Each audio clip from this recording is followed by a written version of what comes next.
Hello everyone. We're back with hold on, let me put up the music. We're back with the tier listing the IMDb top 250 movies. Friday Night Dogson is here. He's saying what? Stone Cold Steve Austin. And what we're doing, if you don't know what we're doing, is basically we're tier listing IMDb top 250 movies from a tier of Amba to Come to Get Out. We're putting them into different tiers to classify where they fit in. It's based on my opinion. That's right, it is based on my opinion. So there we go. There we go. Hello, fellow Shitstain. Hello, fellow Shiv Palpatine. Let's go. We're starting off today with A Taxi Driver. A Taxi Driver. That's the movie. It's about a taxi driver though. Basically, what this movie is, it's featuring Robert De Niro in probably his greatest role, and he is Travis Bickle, a taxi driver who suffers from insomnia and who mostly just drives in the night because he can't sleep in the night. He does night shifts, and he's going through the New York, the gritty, dirty streets of New York in the night. And well, yeah, it's a pretty good movie. It's a pretty good movie.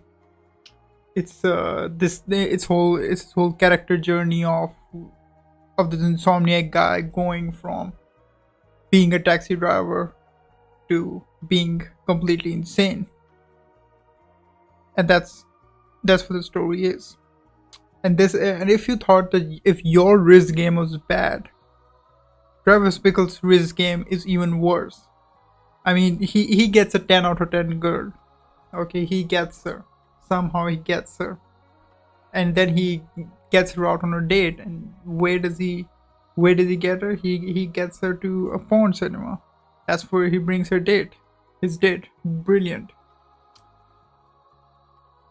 I heard it's the first Literally Me movie. That's right, it is the first Literally Me movie. That is a Literally Me character. Society character, actually. It's a society character.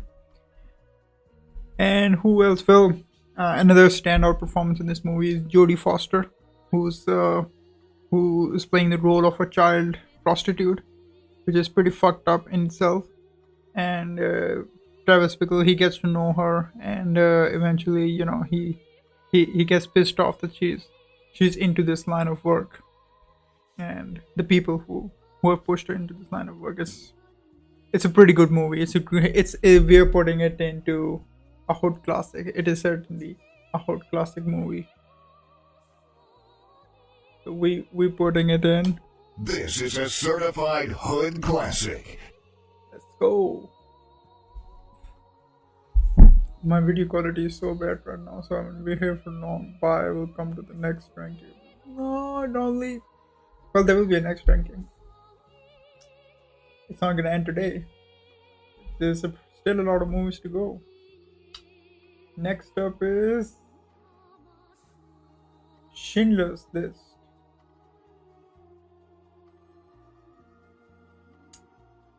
Yep, next up is Schindler's List.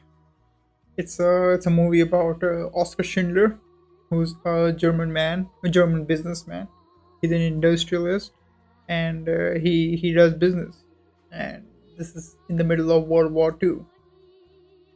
And well, what he does is that he employs a lot of Jewish people, and then he tries to save them. It's about more than 1,000 Jewish people that he tries to save from the Holocaust. And it's a pretty good movie. It's a hood classic. Really disturbing. At some points it was pretty disturbing to see. And this is one of those rarest American movies that are actually raw, and they actually feel very real, and they're not trying to sugarcoat anything, because of course it's Holocaust. They shouldn't be sugarcoating the Holocaust. And well, he does save about 1,000 plus people, but of course, when in the contrast of 6 million, he does say that He did say himself that he didn't save enough. And this movie, even though I'm gonna put it in the hot classic category, This is a certified hood classic. even though this I'm putting this movie into the hot classic category, my emotions during this movie were, wait, no, no, wait, wrong, it's a misinput. No, it's a misinput. It's a misinput. It's a hot classic. It's a hot classic. It's not a butcom.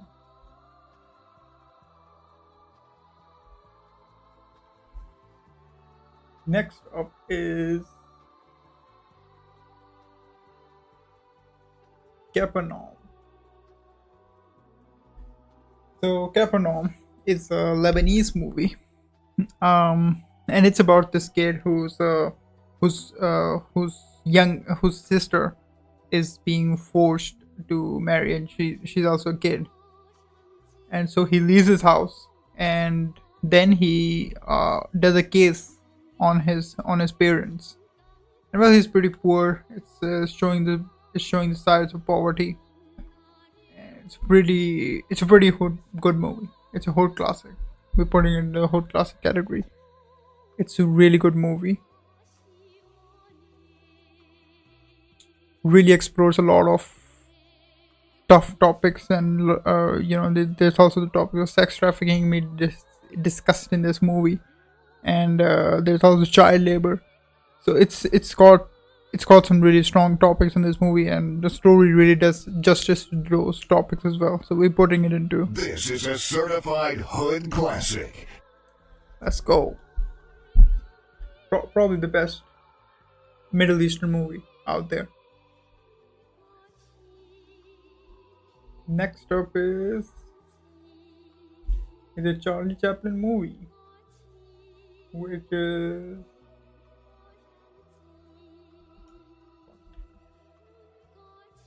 City Lights. So City Lights is a Charlie Chaplin movie. It's a 1933 movie. 1933 or 31. No, it's 1931. It's a silent movie, and it's about Charlie Chaplin. He's playing the tramp character, and he gets to know his a girl who's deaf. No, he's not deaf. Who's blind. So, and he's poor as fuck. So he wants to earn enough money. He's trying to get enough money somehow to help her get a surgery and get her blindness away. And it's a pretty funny movie. Obviously, it's a Chaplin movie, and it's a pretty good movie. It's a good movie. We're putting it into the nice category.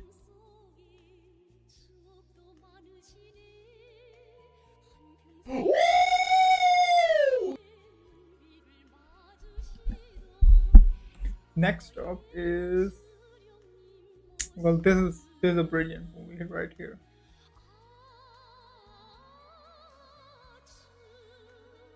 Memories of Murder. So this movie, this is a South Korean movie, and it's directed by. Hold on, let me drink my coffee.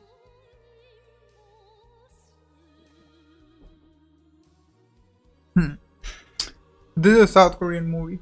It's directed by Bong Joon-ho, who is also the director of Parasite. And this is a movie of 2003. The 2003 movie. It came out in the same year as Old Boy and Lord of the Rings: Return of the King. Came out in a heavy year. So this movie is about a real life case of multiple murder and rape cases in a small city of South Korea, and it's basically a psycho serial killer type of guy who's committing these horrendous crimes. And so the policemen, there's mainly three policemen that are main characters. One is this guy on the left who's also in Parasite. He's the guy who says that he has this talent of whenever he can see through his eyes. But no, that's not a talent. That's a sense. Everyone can see through his eyes, but he just from seeing through his eyes, he can tell who the murderer is or whoever the guilty person is, just through his eyes. And yeah, he's got really sharp eyes. That's what he says his gift is, his talent is.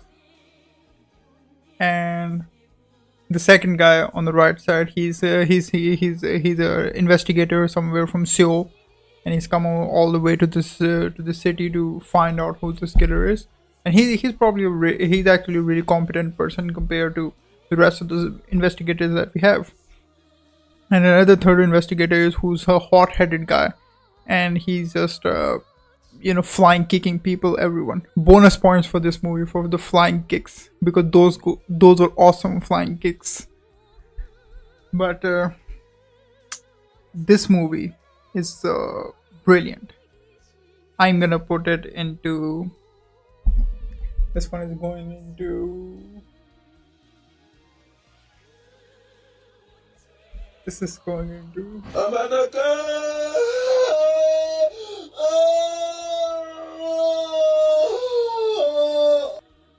Amba to come category. This is an Amba to come category. This is an Amba to come category movie. So yeah, this is an Amba to come category movie. The way the way the characters they know the way they're developed over the course of the movie. They get as desperate as the process of the movie is going, because they cannot find this one person, and they bring in more people to take the blame or something like that. And this is kind of also some of the stuff that also happened in real life as well. So, and it's a brutal movie, and it's really like, it's very, in a way it's also somewhat realistic in a point that it's showing some level of incompetency as well, but it's also showing a level of the heart and vigor that they're putting into what they're doing. Performances are brilliant, and the last scene of the movie, which I won't tell you what it is, but it's one of the best scenes, one of the best last shots in a movie, probably the best last shot in a single movie. The Memories of Murder. I think this movie deserves the applause that Parasite has got, that Squid Games has got, that a lot of South Korean media has got. Memories of Murder, in my opinion, is the best South Korean movie, and it is one of the greatest movies of all time. That's why I'm putting it into Amba to come category. Let's go. Of course, we'll also listen to North Korean music right in the background. Gives a lot of sense of Korea.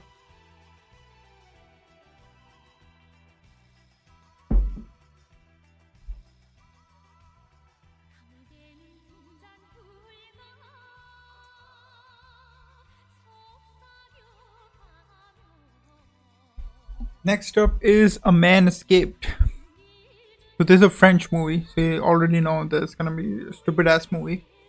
But A Man Escaped is a movie about this French revolutionist type of guy who's caught by the Nazis. And well, in the start of the movie, he tries to run away from the car, in which he's been taken to the jail, and well, he fails in that. So he's stuck in the jail. Now he's to come up with a plan to run out of there. So he's doing that, and you can see the influence of this movie on a lot of future prison escape movies. Obviously there is also The Great Escape, which I think has a very similar plot. The Great Escape is basically multiple people trying to run away from the German Nazi prison camp. And A Man Escaped is somewhat similar, but it's only one guy. It's only a man who's trying to escape. So that's why the name A Man Escaped. It's not The Men Escaped. Clever wordplay here.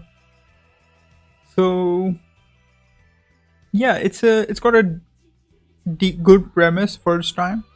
The movie itself is it gets pretty boring. It gets pretty slow at a lot of points, and so yeah, we I mean, it's alright. Like, putting it on me it's alright category.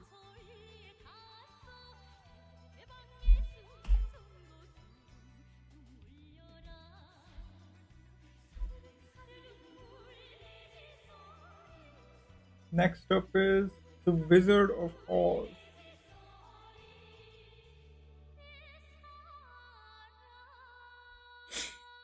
The Wizard of Oz.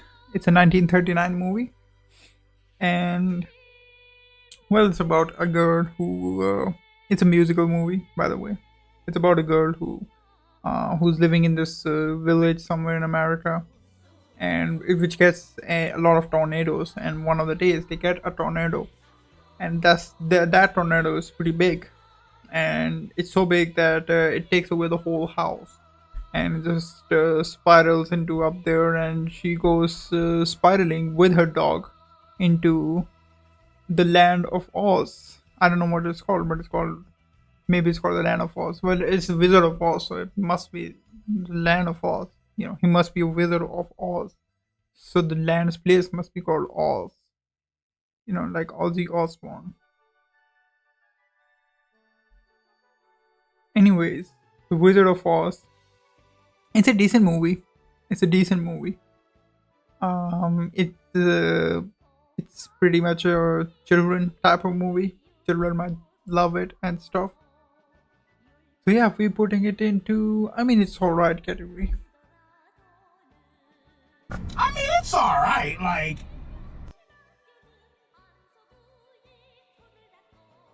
It goes into, I mean, it's alright. Bro, did you see the Anshul Jubilee stoppage that was so scripted? What's Anshul Jubilee? I don't even know what it is.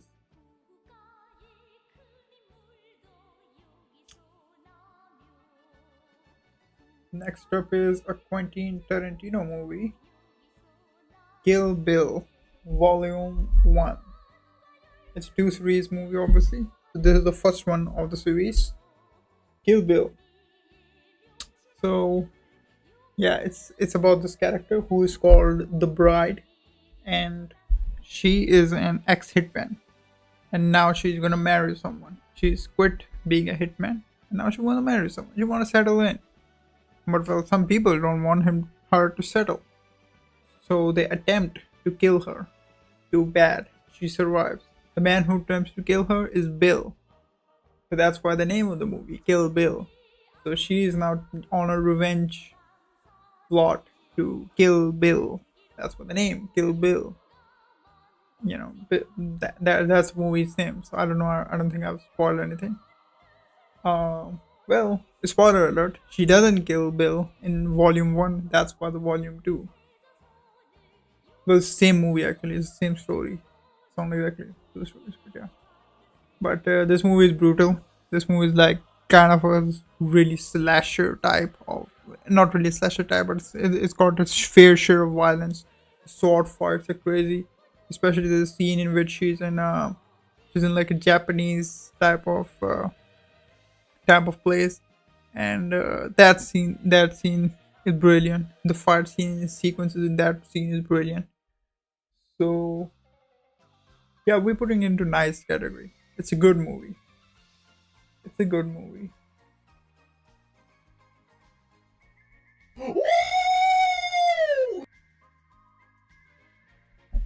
So next up is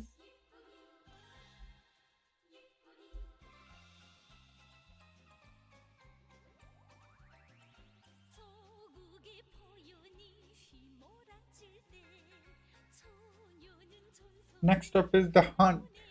Now, Discord mods might like this movie. Orang Memer says, I like a horror movie called She Got Diddy to Death about a scary man tickling a woman on the bed to death after running around the house non-stop. She loses all her fortnight jug juice of his body. Nice premise. Nice premise of the movie. let's talk about the Hunt's premise. So we've got Matt Mikkelsen in the movie, who's who's the girlfriend of Hideo Kojima. And what this movie? It's a Swedish movie. Swedish, no, it's probably a good movie. Swedish movie. The plot of the movie is basically this guy, Mads Mikkelsen. He's a teacher at a nursery or something, nursery level teacher. Very, I guess I don't know. It's called a primary school. I guess somewhere it's probably called primary school. And he's teaching like I guess 5-year-old, 4 5-year-old kids, kind of like a BDU playground stuff. So, well, there's this kid, there's this little girl who's also in the school, and well, some stuff happens. She in her home, her her brother, elder brother, mistakenly shows her some making out video, and another event happens in school where he's she gets hurt or something, and Mads Mikkelsen, the teacher, he comes in there to help her. And then there's also event in which I guess she's been taught sex education or something, and she mixes all those events up, and she goes to the principal and says that this Mads Mikkelsen guy, he kissed me. And then, well, shit hits the fan. He gets it's a small town, so he gets ousted by pretty much the whole town. And well, this is the story that he didn't do any of that. He didn't do any pedo shit, and he's trying to tell the kid that you don't say the truth or something. Like, why are you saying that? I never did this. So that's what the journey is. That's kind of a bra moment for him, and everyone believes the kid because she's a child, so obviously she must not be lying. It might not be her intention of lying. She just mixed some stuff up in her mind. Her mind mixed some stuff up. So yeah, this that's a good movie. It's a good movie. Kind of shows pretty dark movie. Like you gotta know which side to choose from. It's a conflicting type of movie. We're putting it into the nice category.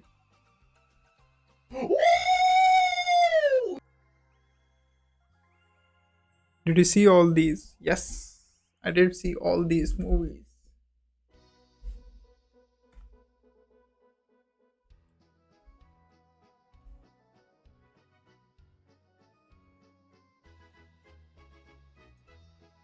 Next up is Spider-Man, No Way Home. Why so many parts? There's so many movies, man. There's 250 movies. I can't cover all of them in a single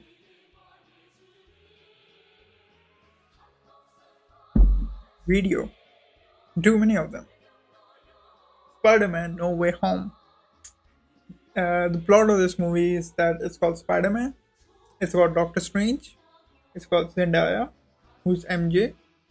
It's got Green Goblin. It's got Doctor Octopus. It's got Electro. It's got the Andrew Garfield Spider-Man. It's got the Tobey Maguire Spider-Man. That's it. That's the plot of the movie. That's the plot of the movie. There's no other plot of the movie. That is the plot of the movie. Is that a cat? I can't know. Where's the cat?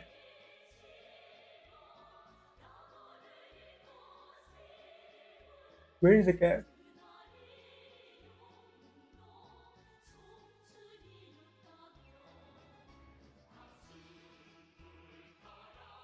What is Broku talking about? Anyways, Spider-Man No Way Home. That is going straight into. That is going straight into the fart category, because this movie cannot survive without characters, and it doesn't have any story to it. It's just that I'll tell you the story again.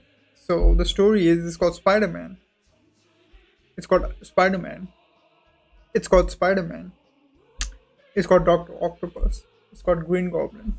It's called Doctor Strange. It's called MJ. It's called the CEO of Sex. It's called it's also called the Sandman. I think it's also called the Sandman, and that is the plot of the movie. And it's also called Mysterio. It's also called Mysterio, who in the start of the movie, uh, what happens is that MJ kisses Peter Parker, and then MJ says, "You kissed real good, Peter, but unfortunately, you're also gay." And then Mysterio just shows himself up that he was cosplaying as Zendaya, which is crazy, crazy. Because Mysterio got bigger boobs than Zendaya, to be honest. So we're putting into the fart category. That is a fart movie. Next up is On the Waterfront.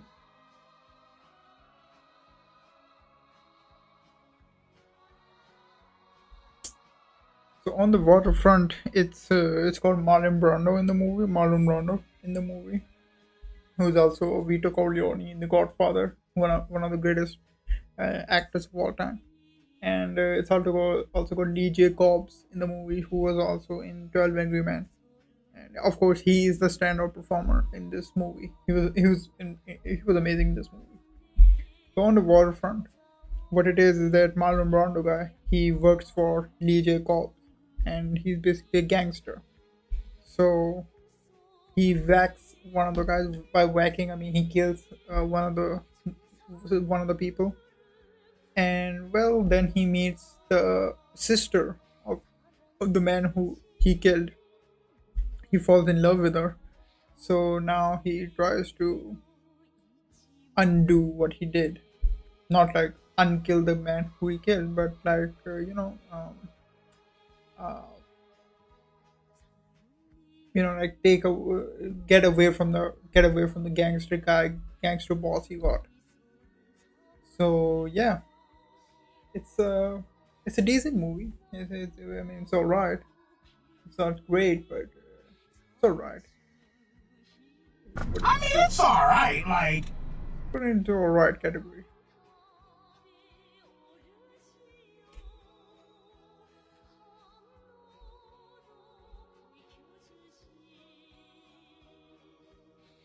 Next up is Incendies.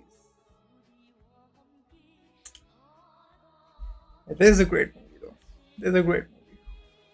So Incendies, what this movie is, it's one old Middle Eastern woman who's living in Canada, and she's on her deathbed now. She's gonna die. So she writes a long ass will letter. She's written it before. She's given it to the lawyer and something, but she's written a long ass will, which basically states that she wants her children to go to Middle East and find her long lost son.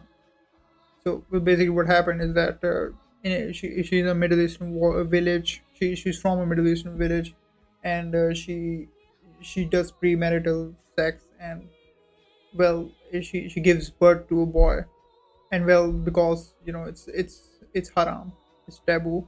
So she has to run out of there. She has to run out of the village after giving birth to it, and she has to abandon her son. So she goes to the city, and then she's in the middle of a war. She's in the middle of a battle at one point. So Incendies, it's a great movie. It's a pretty good movie. Um, and so yeah, it's one of the best movies out there. It's a movie directed by Denis Villeneuve.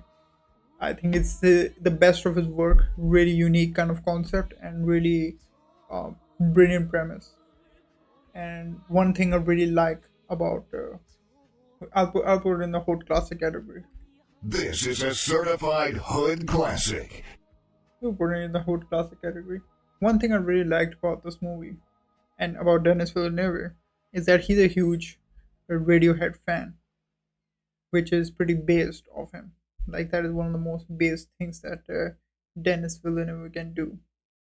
So in this movie, also in Prisoners, he uses at the end of the movie he uses Codex, a Radiohead song, and in the start of this movie he uses UN Who's Army, which is a brilliant song, and basically it tries to show that this movie is from a perspective of a Westerner and not a Middle Eastern. So yeah, it's and I can't wait for Dennis Villeneuve to play another Radiohead song in Dune Part 3. I would love to hear this song in the end of Dune Part 3. Oh my god. Oh my god. Oh my god. Oh. This song always makes me cry.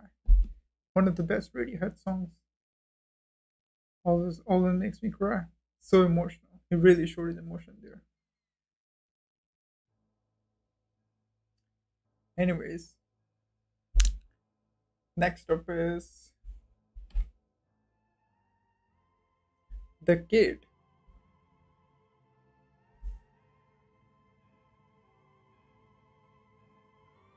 Bro will do anything but accept his fall off. Who's saying I'm not accepting it? It is an acceptance. It's a 6-part slope city. Let's go. Now, is this in Figma? Nah, it's not Figma. It's in Ligma. Oh, you said it's Canva. I fucked it up. I fucked up the joke. That's so bad. Anyways, I fucked up the joke, so what's the point? Next up is The Kid. Now, Discord mods will love this movie. Not because of the movie itself, but because it's a movie called The Kid. And well, they love The Kid. So Charlie Chaplin in The Kid. It's a movie directed, acted, produced, written, and composed all by Charlie Chaplin, as with pretty much any other Charlie Chaplin movie.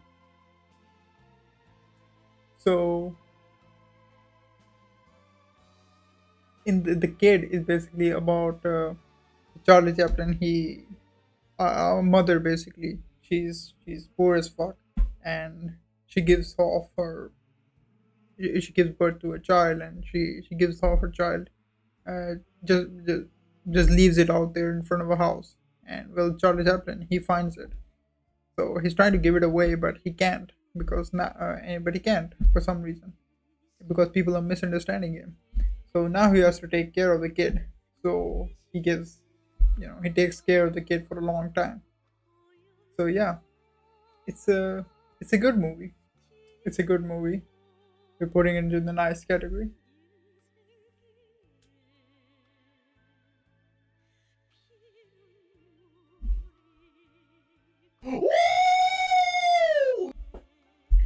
Ligma is a meme died in 2018, right?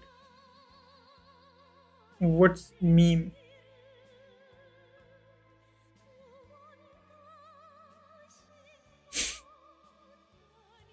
What?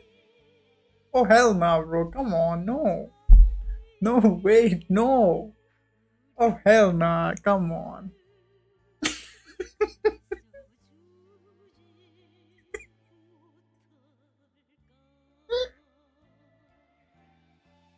Well, actually, there were some pedophilic allegations on Charlie Chaplin as well, but oh hell nah, y'all are fucked up. Y'all are fucked up, man. I didn't even notice it. Y'all are fucked up for real. Did not even notice it. It's a 1921 movie, The Kid. So you know, you gotta give it the you gotta give it like the I don't know what's the word, the benefit of doubt. You gotta give it the benefit of doubt. It's century old. Okay, there were a lot of things were different around a century ago.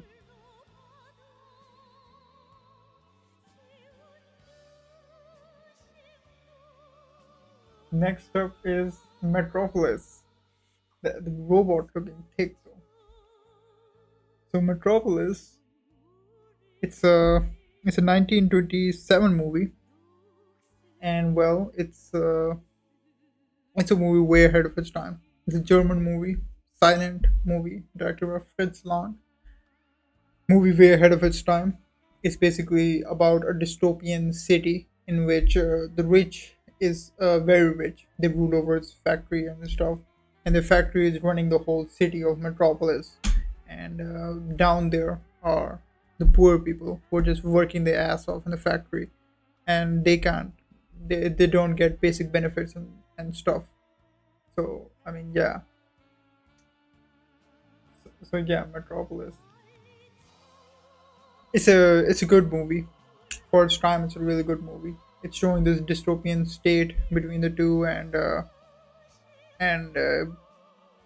basically one guy, he's working on this robot chick or something. He's an insane kind of a scientist, and he's working on that. And one of the workers basically is kind of becomes like a messiah for the workers. So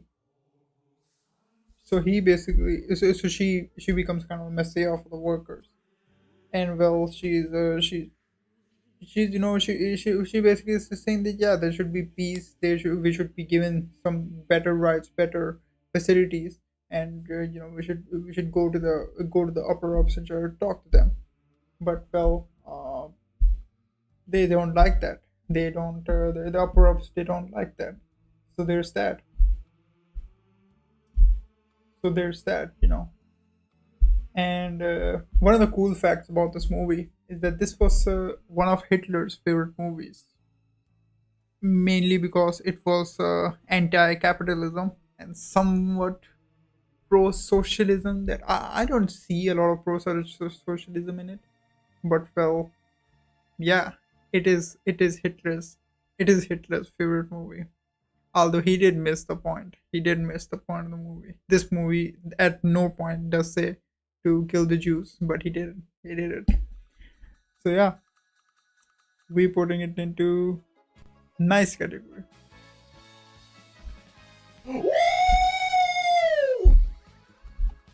Y'all are really fucking with Charlie Chaplin there, man.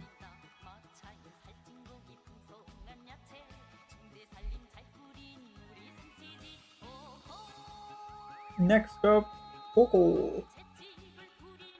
Coco, Spanish movie. Coco is no, it's not really a Spanish movie, but it does show itself to be a Spanish movie. And well, it's about a kid who really likes to play guitar, who really likes to play guitar, and well, he likes to play music, and his family, they don't want him to play music, because there's this dickhead who left his family. So well, he takes a guitar, and well, he strums it, and then becomes dead. So he has to now go into the dead place where he finds this guy. Americanized Spanish movie, Mexican, kind of like Amelia Perez though. But no, Amelia Perez is not American. It's a French movie. It's a French Mexican movie, which is why it doesn't work. And so yeah, it's Mino Karim Mahim also says that it's about a kid who got too high on drugs and started seeing hallucinations of his ancestors. But I also agree. I think he raises a good point. I think he was high off his own supply, which is why he was too high. And he goes high into the ancestors. But I don't know what the dog doing. Like, what the dog doing here? I see the point of the kid. He's getting high. What's the dog doing? We put in it to. I mean, it's alright. I mean, it's alright, like. A decent movie, but yeah. Next up is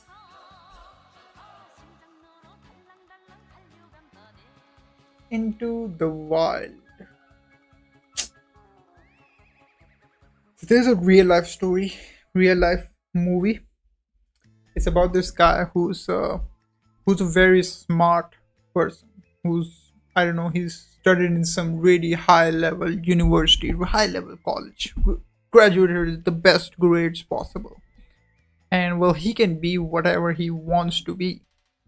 But what he chooses to be is that, and he's got rich kids as well, rich parents as well. Also got he also got daddy mommy issues, and so he can be whatever he wants to be. But he chooses, nah, I'm gonna go hitchhiking. I'm gonna become an adventurer. And he becomes an adventurer. And he has his, well, he makes a dream of going to Alaska and just in the middle of Alaska, not even like a city part, like the jungle. And he wants to live there. And that's what the movie is about. Now, what I see from this movie, it's a real life story, and okay, um, probably, I don't know if it's a spoiler because it's a real life story. I won't say this end of the movie, but what I get from that is that it's a rich, privileged guy who can do anything he wants, and because he got parents issues, he decides to be poor. Yeah, at one point he also burns all of his money, and he gets his car wrecked up. So he's not taking anything of that rich privileged stuff, and he just becomes poor for no reason. Exactly, he's not bringing about a message or anything. He's just wasting his life, decaying in it. So yeah, I don't really know what the message of the movie was. I don't know why this movie really exists, and I don't know why this guy is such a huge influence to a lot of people. For some reason, he's a real life guy who existed, and he's an influence. And his this bus that he's sitting on is still somewhere in Alaska, and people go up there and like a lot of those Charles Manson type of guys. I really like that. Yeah, we putting this one into, some of the cinematography was really good, but aside from that,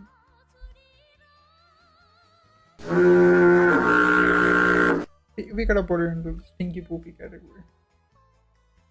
It is a kind of a stinky poopy movie.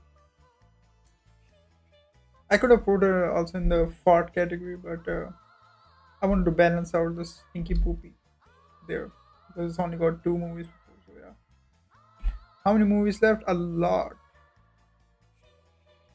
A lot.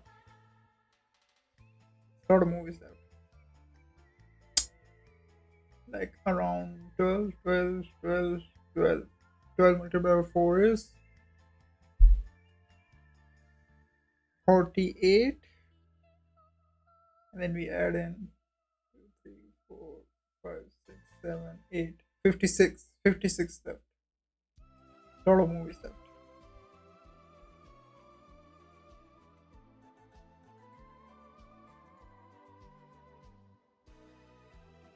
Next up is A Clockwork Orange.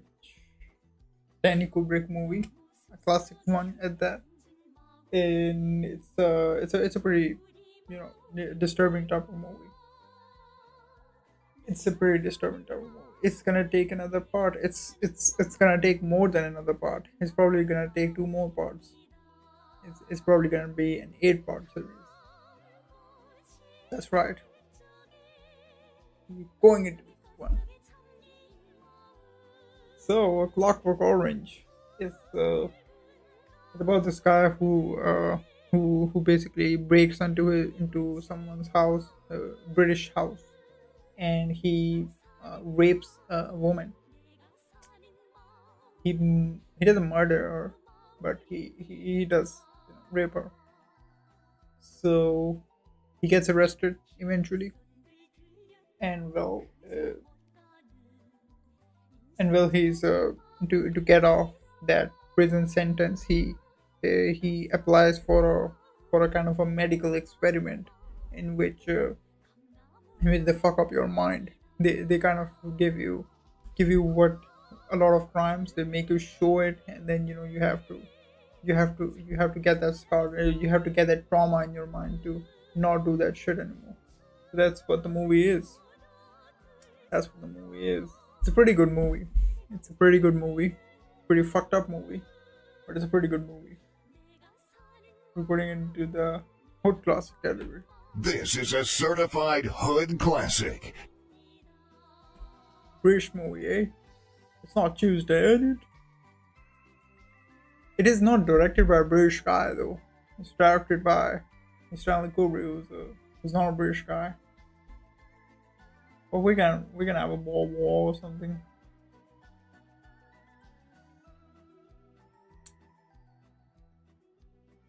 Next up is Double Indemnity.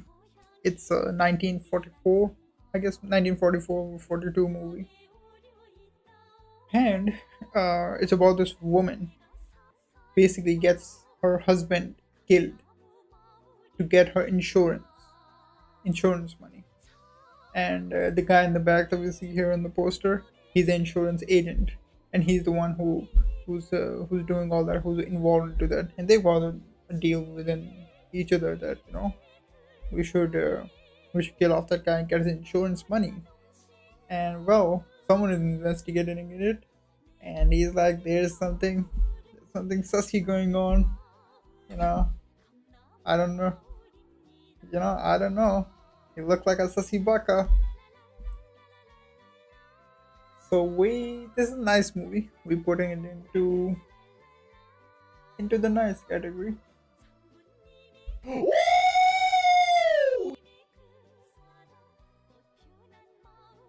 By the way, where can I find this tier list? Once we finish off with it, it'll take probably 2 more parts, and then I'll publish up maybe the image of it, or the images of it, or maybe a PDF of it. I'll make a PDF file. You guys love PDF files, right? So maybe I'll make that, and I'll publish it up on YouTube community post and on Discord. You guys can see it from over there. But it's pretty custom made. It's on a tier list website.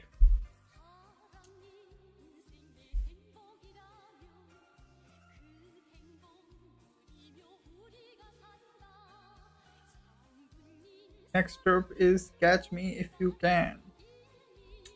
Catch Me If You Can is about this con man in the 1970s. It's a real life story. We'll get back to that. We'll get back to the reality of the story. So Catch Me If You Can. It's featuring Leonardo DiCaprio and Tom Hanks, and it's about this con man who is a con man. So he says that he's working with Pan Am Airlines, and basically he gets this fraud ass checkbooks from over there, and basically he just checks them out to get money, and he gets a lot of money. And later on he becomes like an FBI agent or something. The funny part about it is a real life story, by the way. However, it is not exactly a real life story, because the guy who's Leonardo DiCaprio is playing didn't actually do any of this stuff. He might have done some small ass cons and stuff, but the way he said those things, it's based on an autobiographical. The movie is based on an autobiographical, and the way he said those things, that he did frauds of millions of dollars, and now he's a motivational speaker. Of course, a con man turns into a motivational speaker. Classic. Of course, if you can't do anything, you're a motivational speaker. That's what you is. So Catch Me If You Can. It's the director by Steven Spielberg. So it's like a classic Spielberg type of movie. It's a decent movie.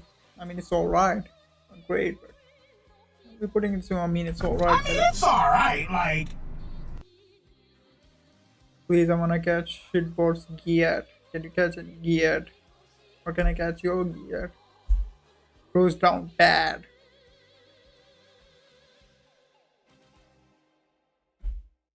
Goes down bad, you know. I'm not showing you my yet. It's fucked up.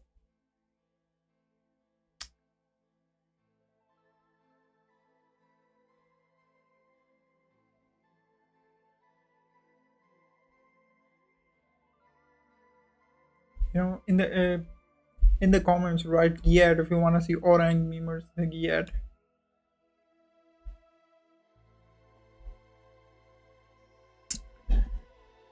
Next up is Tokyo Story. It's a nice movie. It's a decent movie, you know. It's a Japanese movie, Tokyo Story. It's about this old ass couple, who lives somewhere in a Japanese village, and whose children are living somewhere in Tokyo. They're working and stuff. Maybe not just children. It's just, yeah, actually, it's children. It's more than one children. So they go to Tokyo to meet their meet their eldest son and his wife and their children. But they get them in early on is pretty good, but now they don't really wanna want them or anything. Tokyo Story, the prequel to Fast and Furious Tokyo Drift. That's true. It is a prequel to Fast and Furious Tokyo Drift, except that the movie is pretty slow and steady. So it's not exactly a Fast and Furious movie. So Tokyo Story, it's a decent movie. It's really slow. It's like really slow. It's like one of the very slowest movies that you can see. But I can see what where they're going with the movie. I can see the message they're trying to give. It's a kind of a family drama type of movie. We're putting it to, I mean, it's alright category. I mean, it's alright, like. Just gonna go over here. Next up is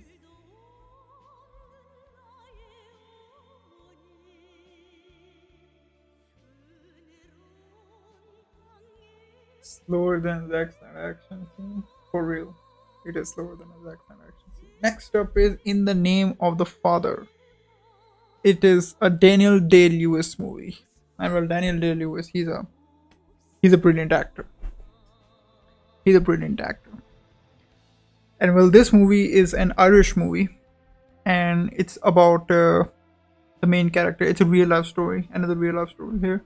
So it's about this guy who Daniel Day-Lewis playing. I don't remember his name, but he's a Northern Irish guy, and he goes to London to get a job or something because he can't do crap in Northern London. I don't know Northern Ireland. Sorry, I know he's Ireland and Northern Ireland. Maybe he's in Belfast. Yeah, I think he's in Belfast. I don't know where Belfast is. Is it Ireland or Northern Ireland? Wherever it is. Anyways. So, he goes to London, and this is a time where IRS exists, which is Irish Republic Army. And they don't like the British. They don't like them at all. So, he goes to London, and he just chilling out there. He's just doing drugs and stuff. He's just wandering around somewhere on the London streets, and he just goes off one day, in London, and right around at that time, somewhere in London, a club explodes. The IRA did that. They did a terrorist attack in a club, and all the suspicion goes to this guy. This guy. So now he's just being investigated and he's being threatened. There's no proof into any of it. He didn't do any of that, but he gets arrested. His father gets arrested as well, and a family member who was also in London, who's his aunt or something, she gets arrested as well into charges of they got explosives and stuff. And it's a really good movie. It's a really good movie, really well paced.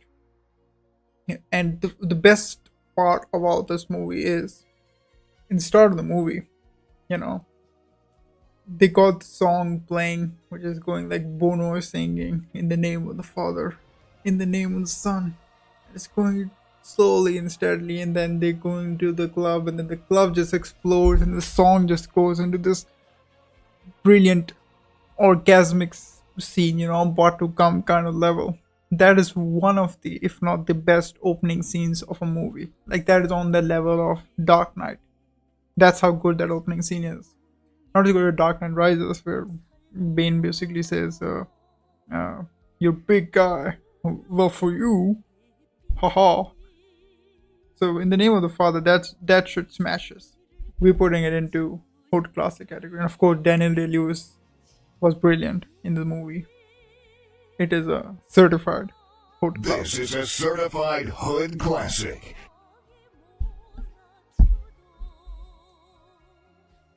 Next up is Hotel Rwanda.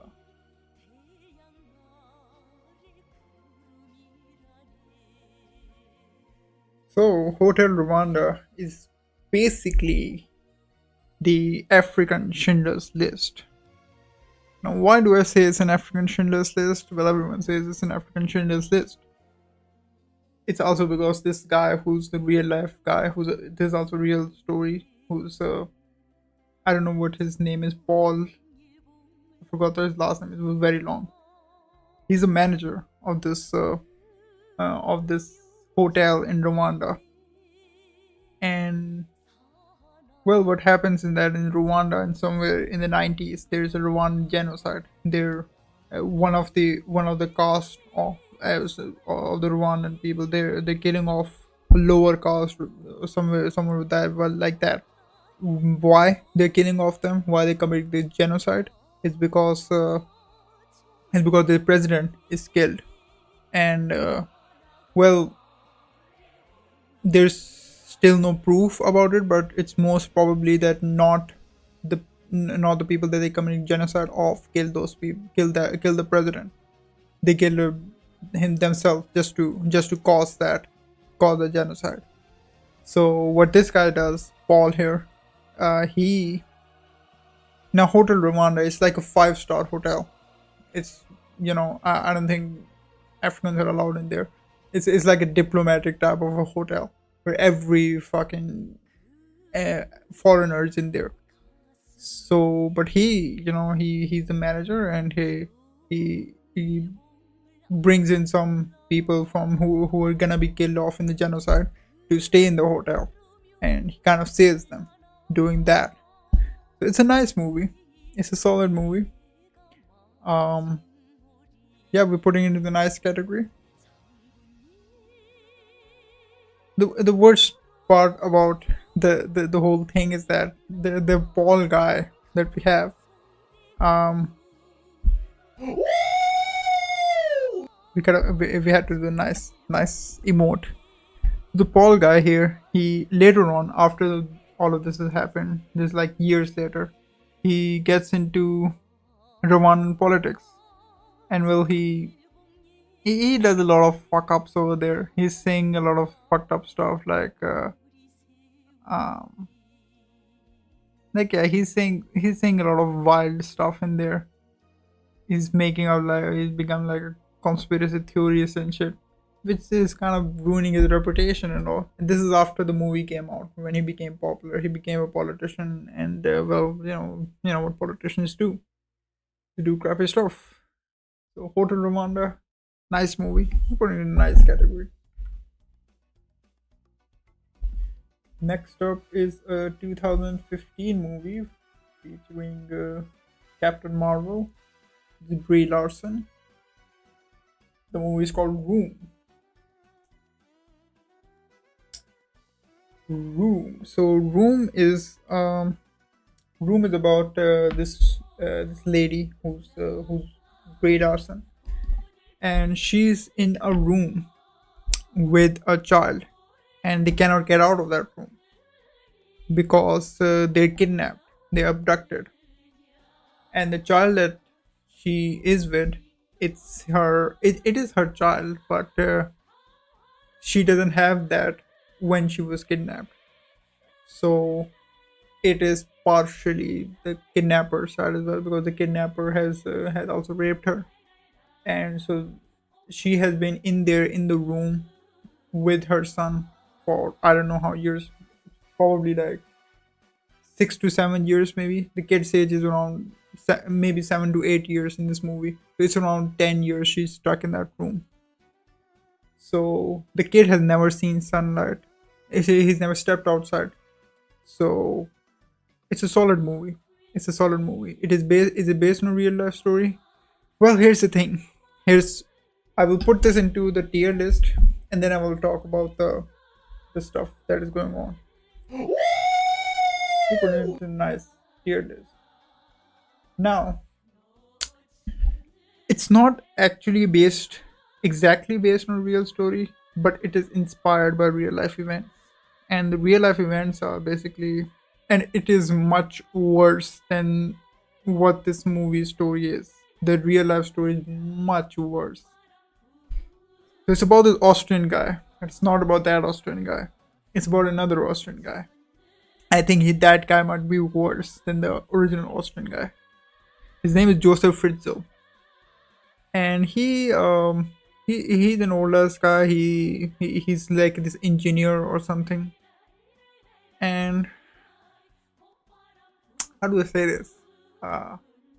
He's in 1960s or something. He was also arrested for rape, and well, he got out on bail, and well, he got back. And this is he lives in a small town and stuff.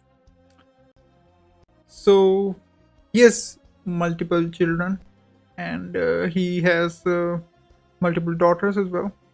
And then eventually he gives birth to his youngest daughter, and she grows up. And well, let's say she really likes his youngest daughter, like really likes his youngest daughter, and he has also molested her at some points. And well, of course, she doesn't like that. She doesn't like that. Now, this guy has a pretty good reputation, although he looks pretty awful. He looks pretty fucked up. He looks pretty weird, evilish look. Of course, he does a very evil stuff as well. So now what he does is that on the basement, he basically sets up a basement in his house, and he basically he gets he gets like from the Austrian government, he gets the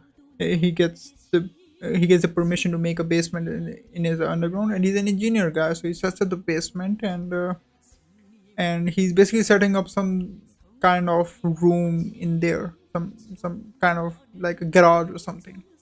So one day he invites his daughter, and he basically just tells her that I'm just setting this up, this is the last thing, I just want to set up this door. That's the only thing that I want to set up. The rest of this is completed, so you can just come down and help me in doing that. So she comes down, just helping her father, and well, she closes out the door, and then the guy puts up a chloroform kind of thing on her, and she gets passed out. She wakes up and she's stuck in this room, and this is in 1984. Now, the worst thing is yet so far. He basically tells his wife that she has run off. His daughter has run off to this cult or something, and she isn't coming back or anything. So, but actually in real life, she's in the basement, and once in a day or twice he goes down there to meet her. And from 1984 to 2008, she's the captive in that room. He has held her captive. That is not the worst part, by the way. He also rapes her daughter, and she gives birth to 5 children. What the fuck is going on here?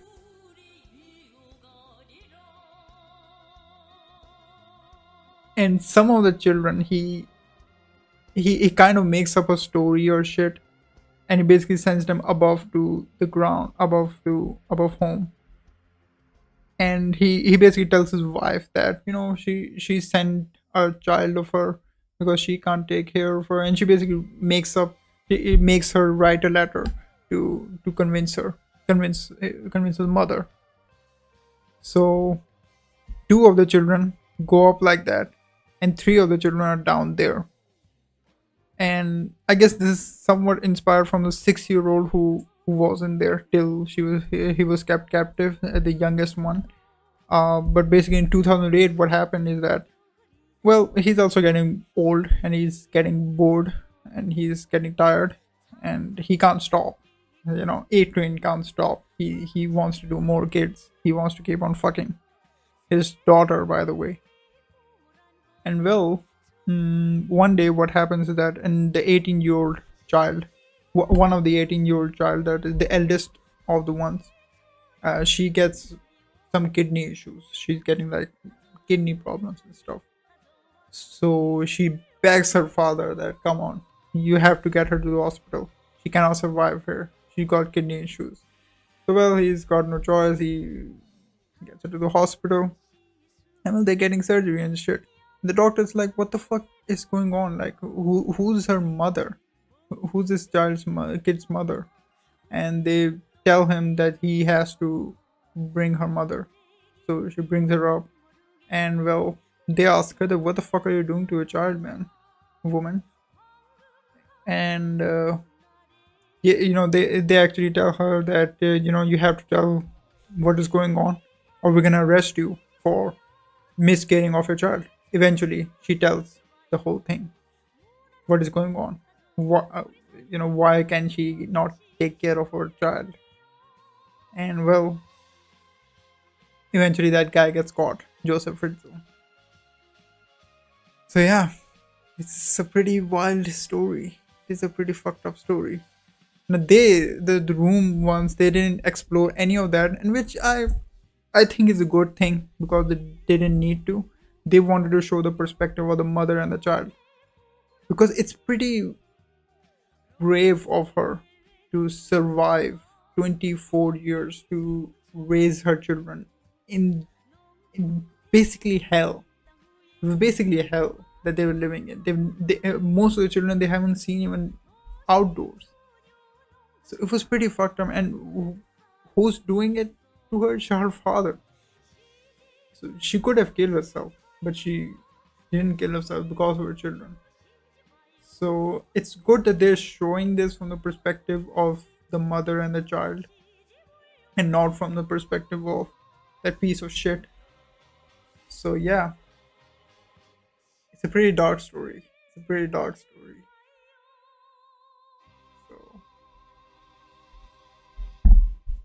that's what Room is. Next up is the last for today. Then we're gonna be continuing on for tomorrow. Next up is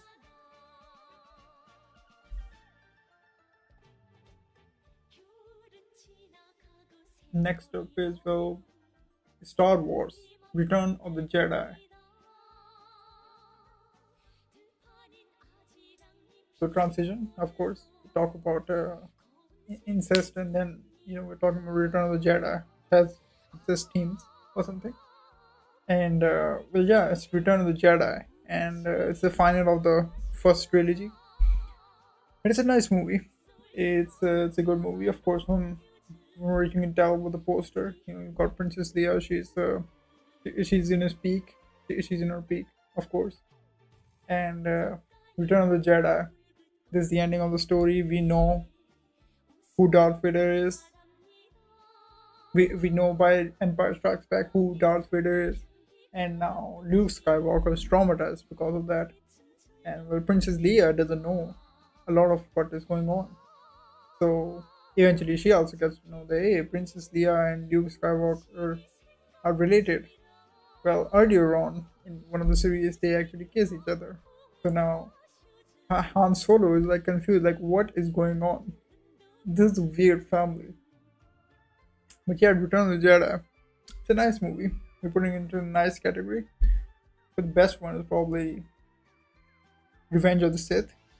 Overall, in Star Wars movies, I believe Revenge of the Sith is the best. But in this trilogy, Empire Strikes Back, we're putting it into the nice category. So this was the last one for today. We will be continuing tomorrow with a German movie called as Das Boot. So that's it for today. Tune in for the part, I don't know which part it is, part 7. Tune in for the part 7. The last of the stream is gonna be on Valentine's Day because, well, I'm bitchless. I know you're bitchless. So there we go. That's it for today. I'll see you next time. Bye bye.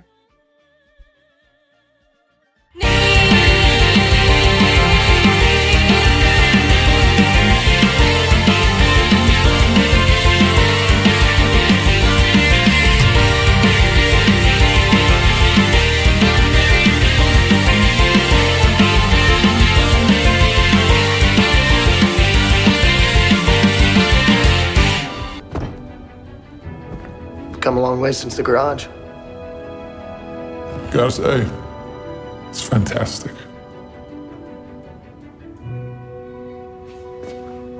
Say that again? It's fantastic. Yes, it is. Guys, I got it. Ready? Yeah.